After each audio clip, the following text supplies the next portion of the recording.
Hello, this is Hector Febres. Welcome to Hunger in Faith. Today I want to talk about desired outcomes versus desired methods. So I have 4 young children, and they're each very different in the way that they respond to the way that we speak to them, the way that we interact with them is different. They have different personalities, different love languages, and just different proclivities, as well as they're at different ages and stages.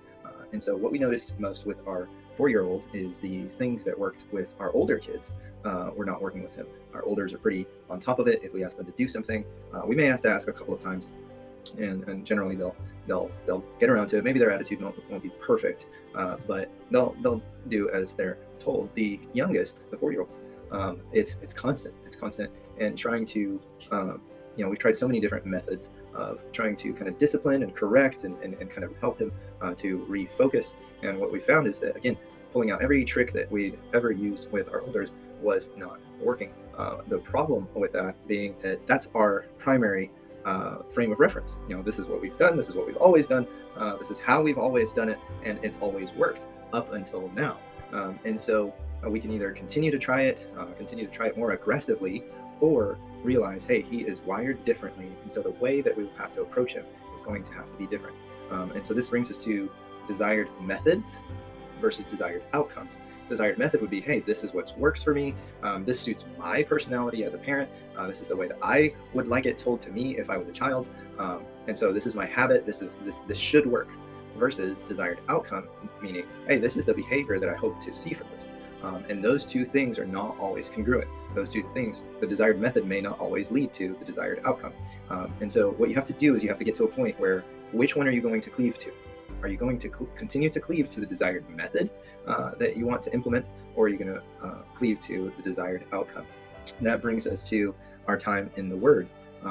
If you can get into a rut. If you have been walking with the Lord for a long time and you're very routine, you can get into a bit of a rut. If you're not seeing the desired outcome, maybe the things that used to work are not working as well. Maybe it's time for you to go deeper. Perhaps your 15 minutes of quiet time is no longer sufficient. Maybe the Lord desires for you to go 20, 25, 30, an hour.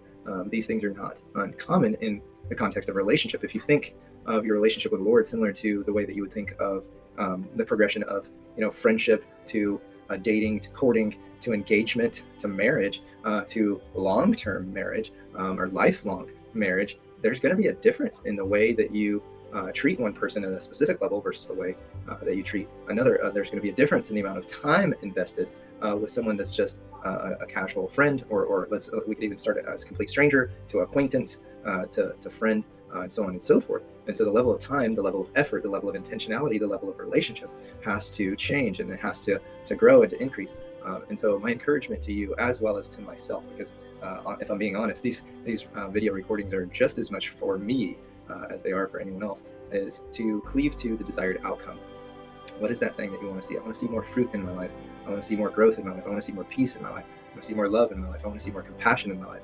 Well, maybe that the things that got me to a certain level may not be the same habits or methods that will get me to the next. So I hope this encourages you. I hope that this strengthens you. I hope that this causes you to want to spend more time in the Word, more time in worship, more time with Him. And if you're at a loss for where to go next, my best suggestion is start with prayer. Pray and then be still for a while. It's a dialogue, but God tends to whisper in a still small voice. And He'll wait until you're quiet before He'll speak, because He's a gentleman.